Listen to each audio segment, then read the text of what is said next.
นี่ทุกคนเอ้ยย่างมันนี่สับๆนี่ในผ่านคิดว่าโต๊ะโค้งเลยไปบ่ใกล้ดอกทุกคนบักทอกใหญ่นะโอ้ยใหญ่อีดีทุกคนตัวนี้ย่างยังติดใหม่เห็นย่าง3 เทื่อเห็นนะทุกคนเนาะนี่แหละตอกใหญ่บ่ล้มเอามาตอกน้อยนี่แหละอย่ามันฟาดป่า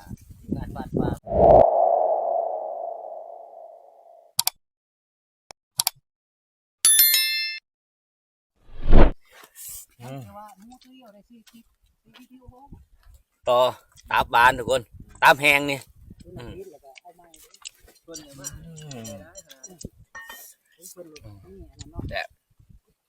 กราบทักทายสบายดีเบิดทุกคนเนาะมื้อนี้เฮากลับมากินนางกรอบซอยจูน้ำกันทุกคนเลยหลังจากเฮาอยู่ต่อเนาะกลับมามานร่วมกันกับผ่านปลาเอามาว่าสิไปน้ำบักเบิร์ที่ในผ่านทับเมื่อคืนนี่เนาะได้มาพอเพิ่นมานก่อนทุกคนเอาได้กินน้ำเพิ่นก่อนยังสิไปน้ำต่อนะเอาดุนกันว่าสิมานหรือบ่มานที่ทีมงานที่ในผ่านทับเมื่อคืนนี่เนาะเอาไปดุนกันทุกคนเลยก็สิไปนี่กินนางกรอบกันได้มื้อนี้กินมันอิ่มได้พอเลยขอบใจยิ่งออกพร้อมก็ได้แล้วก็ยิ่งไปบ่ท้องที่ขึ้นเอาบ่ท้องที่ขึ้นมันหักก็ยังบ่เอายังหมดทีมให้เอามันจะเฮ็ดให้คนใหม่เป็นเดือน2 เดือนแล้วก็เอาความเพิ่มมาครับคุณเลยว่าเอาตัวนี้เอานี่เอาพืชแพรนี่ดาวแพรเฮากินแล้วเฮาก็สิไปต่อเนาะน้ำบักเบิร์ที่เฮาทับเมื่อคืนนี่แต่ก็ทีมงานเฮาส่วนหนึ่งก็สิคั่วหมูนี่แหละทาเนาะอันว่าเฮาสิทาไปพร้อมกันยันมันอันนี้แต่มันนานทุกคนเพราะว่ามื้อนี้เป็นมื้อกราฟเฮาได้มื้อนี้ทุกคนเลยเนาะตอนนี้ก็10 โมงครึ่งเนี่ยทุกคนไปลุ้นกันไปว่าสิมานหรือบ่มานไปลุ้นกันบัก100 โลทุกคนเพื่อสิย่างวิทย์ดงผู้มันทุกคนเอ้ยที่แรกว่าสิไปแต่เช้าหั่นแหละก็ได้มาทาทีมงานผ่านป่าเนาะทาจน8-9 โมงเลยกับผู้ดีที่ทีมงานผ่านป่าเพิ่นก็มาตัวหนึ่ง30 โลเนี่ยทุกคนประมาณนี้เนาะก็ได้กินนางกรอบซอยจุอะไรก็จังไปต่อไปดุนของในผ่านว่าสิได้หรือบ่ได้ไปดุนกันได้ทุกคนเลยมันจะข้ามตกลงมาแต่ใส่บุนี่ใส่กี่หินนี่ตีงบ่ได้เลยนี่คือว่านานี่นะทุกคนมันเป็นนาแม่งจะข้ามนะแม่งจะข้ามจะออกลายเนาะ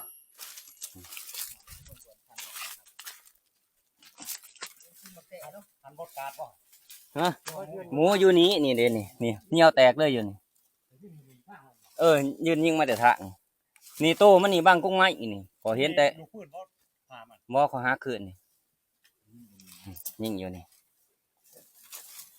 ทางมันแล่นไปทางไหนบัดเมื่อพุ่นมันแดนเมื่อพุ่นนี่เขาว่ามันยืนอยู่นี่มีห้อยหนึ่งเขาเห็นอยู่นี่โอ้นี่ห้อยมันนี่มึงตีความใหญ่ของมันปินน้ำมาใส่เจ้าวะมันปินหนามาจังสิจับแง่เขาก็แง่เนาะจีแห่แดงของยิงนี่ห้อยมานี่ทุกคนนี่ห้อยบักใหญ่เลยนะทุกคนย่างออกลายบ่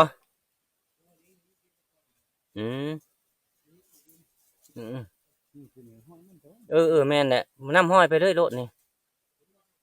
เห็นอยู่แล้วห้อยนี่เด่นโอ้มันใหญ่ดีทุกคนเลยพวกโอ้เฉพาะโมอยู่ข้าวบ่อน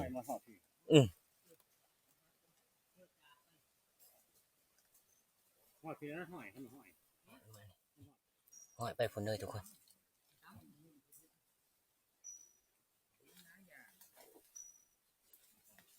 ย่างยังติดใบไม้อยู่บ่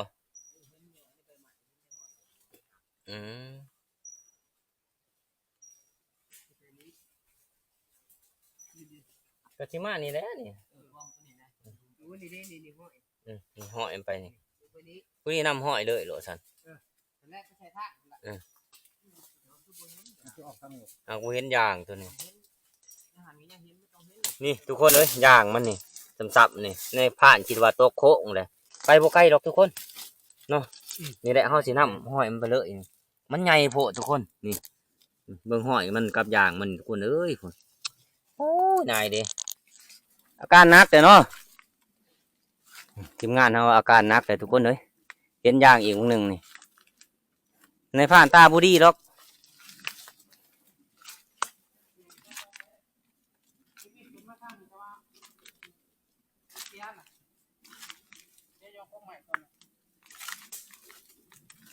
มันสิแสะขึ้นเทิงบ่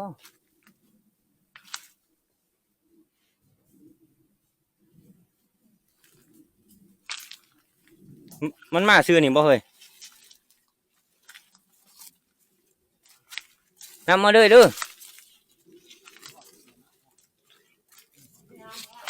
ห้อยไปนี่ทุกคนเลยจะบ่เห็นอย่างเนาะจะเห็นอย่างสูงบ่บ่ เห็นอยู่มันติดตรงไหน เออ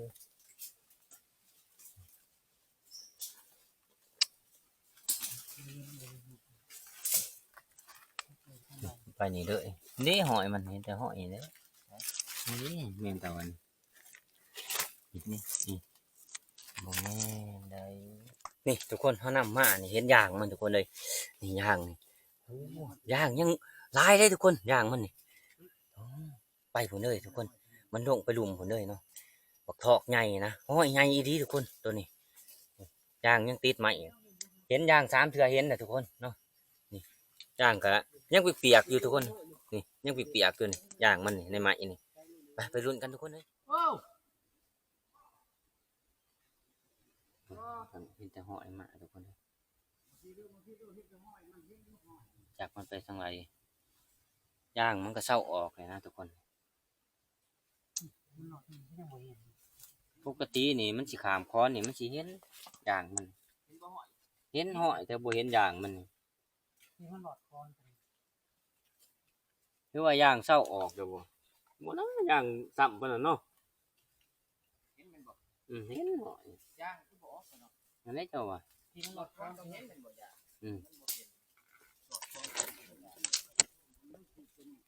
ในขนาดอยู่หันยังเห็นติดตกใหม่ บ่ทันซ้ำทุกคนเลยเนาะจากมันไปทางใดเฮาก็น้ำห้อยพิษอีกทุกคนน้ำห้อยคนละโตเนาะมันมาทางผีตัวหนึ่งไปจักไปทางไหนอีกตัวหนึ่งตัวในผ่านทับมาหอดวังสีลงหน้าผานี่ก็ยังเห็นย่างมันอยู่ทุกคนที่ติดใหม่ที่ในผ่านให้เบิ่งเนาะนายเลยทุกคนสิหาแนวไรอีกมายิงทุกคนเอ้ยบาทนี่ยังกระจับเบิดอ่ะมีแต่เอาปีกล้วยจ่าซุ้มคกหนูได้มาใส่บาทนี่จะพูดแล้ว จะสิอยู่เนาะก็มันสิบลมท่าทีนหูมันใหญ่ทุกคน100 ปลายก็โลหมดเนี่ยในผ่านทับเนาะไปกลับทับเฮา ทำลายกับไม่เหลือก ลับทับเฮากลับบ้านได้มื้อนี่ถึงกลับทับกลับบ้านมื้อโอ้สิได้ถ้ามีม้าเก่งๆนอกม้าเก่งๆคักหากบ่รอดแท้ๆหมูนี่ทุกคนเลย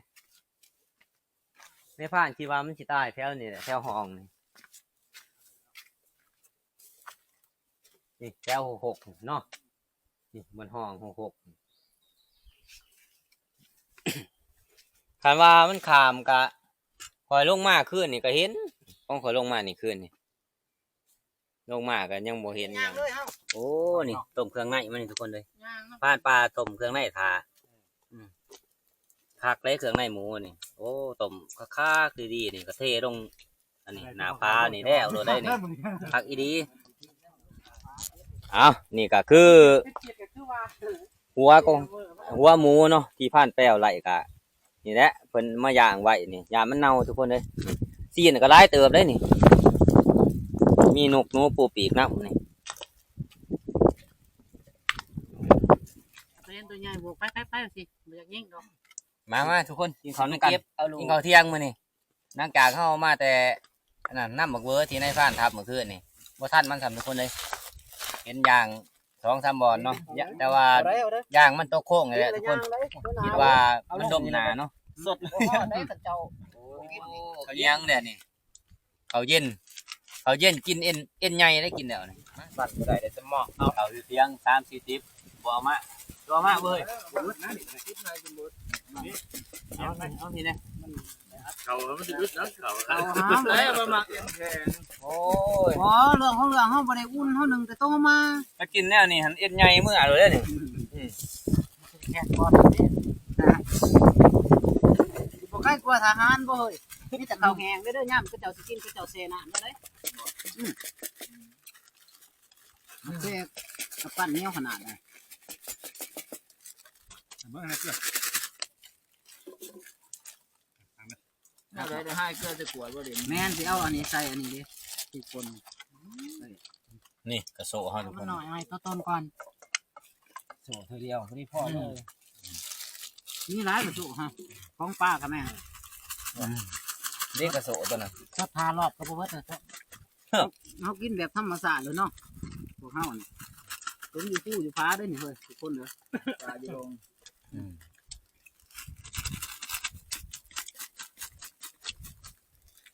นอกจากกันทำ100 โลอ่ะ แหมลุ้นอยู่เนาะ ปืนมา1 ลูก อย่างงี้นั่นยิงหยังบาดนี่โกละแอนยิงโกละแอนคิดว่าหมูโกละแอนอยู่ทางลายมันบ่ใหญ่จักเทื่อเนาะคิดว่าส่งสัญญาณแหละลุงทางนี้ก็รุ่นบ่ทางนี้เนาะ เงินมาหารมาบ่เคยเฮ็ดมัน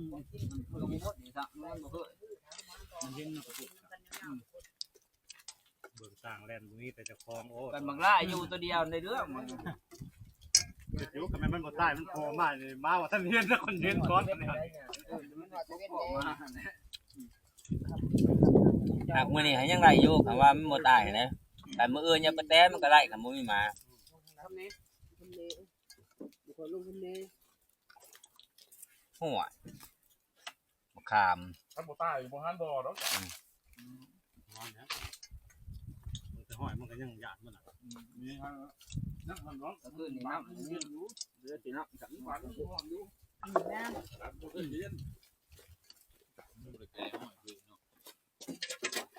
น้ำยังเหลือแต่หม้ออื่นเป็นแต่ตัว ก่อน นี้ ใส่ตัวยึดแม่ยังว่าสิปัก บ่น้าเอ้ยจำนี่ก็พอใจ ตอนนี้ก็เรื่องแล้วนะ เพิ่นบ่ให้ตัวนั้นไปกินข้าวน้ำพ่อนะ อ่ะหลังที่เฮากินข้าวกินน้ำแล้วเฮาก็สิมาแบ่งเนื้อแบ่งในกันเฮาก็สิกลับบ้านนะที่หมูผ่านแป้วเพิ่นได้มาเนาะประมาณ30 โลเนี่ยทุกคนเลยเนาะพอได้มากินแลกมันซะนี่ก็คือเนื้อเฮานี่ที่เฮาสิแบ่งกัน10 ปุทุกคนเลยเนาะ ซุปปุ๊ นี่ทุกคนกินคามันอยู่คนทุกคนเลยนี่ก็คือ เป็นเฮ็ดแนวใดนี่ สีมันมา เอาเบิ่งพานทองจัดเบิ่งจ้ะ ปุบ่ มีผู้ขาหน้านี่ผู้ขาหลังตัวนี้ 6กับบน นับเบิ่งตัวนี้ดูมัน 2 4ปุ ตัวนี้ตัว นี่ก็แม่นแล้ววะ แม่นขาหน้าเบิ่ง 8 ตัวใดมันอันนั้นเดี๋ยวเบิ่ง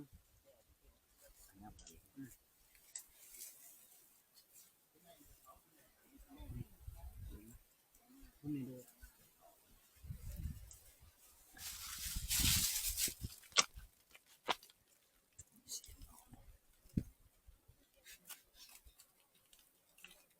ใส่กระดูกปลา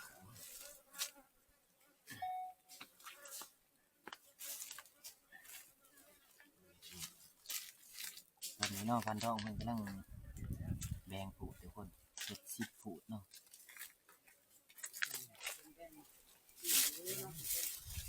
หั่งมันอยู่ใช่ว่าหั่ง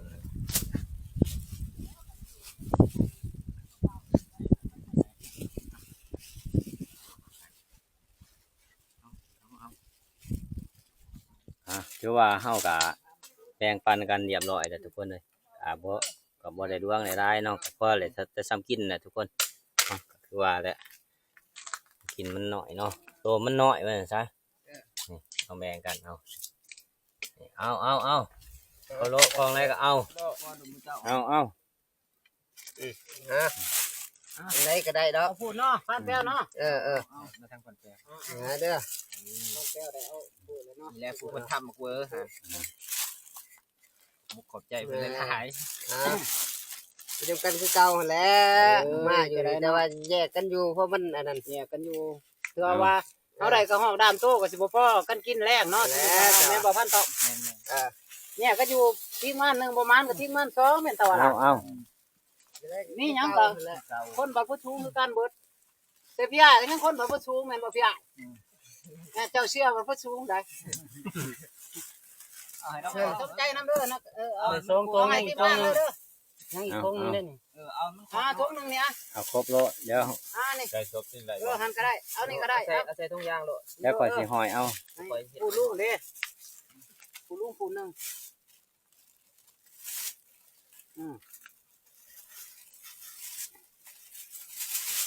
มาเอาพ่อใหญ่ เอาให้เอาผู้นึงจับโลดให้เอาผู้นึง อย่าไปตีมันนะ ยามันนะ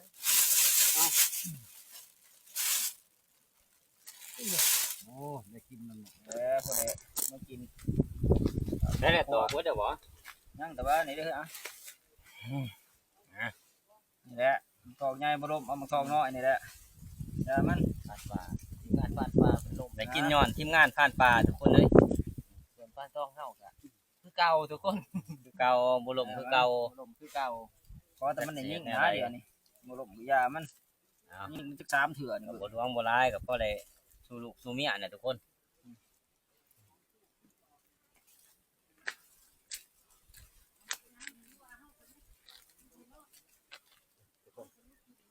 ซึ่งก็แต่ละคนก็สิได้ประมาณนี้มัน นี่ พูด10คนเนาะ ต้องหัวนี่เนี่ยหลาย โอ ว่ะ เค เอาคือจะมากองนี่เนาะอันนี้จะมาได้ได้ซะแม่นบ่ นี่ได้เฮาเอานี่ทุกคนเอ้ยตามนี้แหละ บ่แม่นเฮาหอยมันยอง เอาห่างหากาเกียมกลับบ้านเฮาทุกคนเอ้ยบ้านนี้ไปกลับก่อนพันแปวเจอกันใหม่ อยู่ตรงนั้นอยู่กองแล้ว ไปก่อนพันปลาเจอกันใหม่ขี้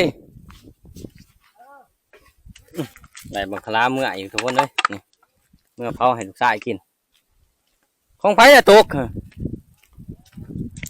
ไปทุกคนในเวลาเดินทางต่อวันนี้จุดน่ะไม้ปลายทางเฮาก็คือพ้นทุงพุ่นแหละมื้อนี้ทุกคนเอ้ยเนาะโอ้ยไต่ก็ไต่เครือย้วนตรงนี้โอ้ยมุนมันทับหมอรถแล้วนี่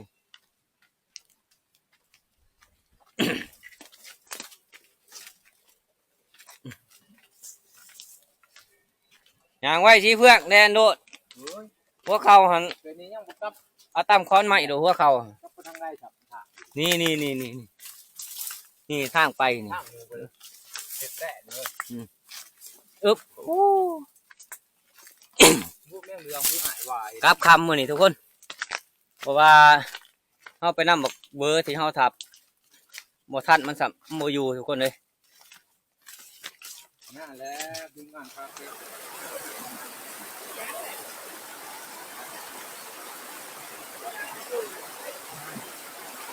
ไม่อยากเลยนั่งหอดเกินนั่งคนนี้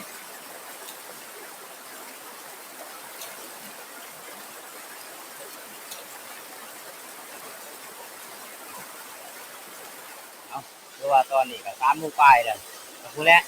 ประมาณ5 โมง 6 โมงหมดสิฮอดเที่ยงผ่านใหญ่เนาะไปกันต่อวันนี้ทุกคนบ่ได้พักผ่อนดอกด้วยนะซื่อๆตอนนี้ฮะก็มาฮอดลังผู้แล้วทุกคนเลยนั่งพักผ่อนก่อนจักบาทเนาะจังดงทุกคนเมื่อยแห้งไรเนี่ยก็เจ็บบ่าพร้อมเดินทางต่อทุกคนตอนนี้ก็6 โมงแล้วเนาะ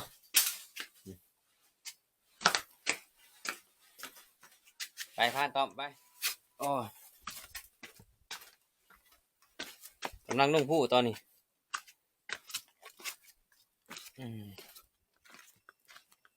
ตอนนี้เขาหอดดินเที่ยงเลยทุกคนเอาลงวิดลังผู้เลยเนาะเอาในพานกับสิขอปิดคลิปไว้สำหรับทุกคนเลยก็ติดตามคลิปวิดีโอนะทุกคนก่อนอื่นก็ขอขอบใจทุกคนที่เข้ามาติดตามได้ครับส้มในพานตั้งแต่ต้นจนจบเนาะเอาขอบใจได้ทุกคน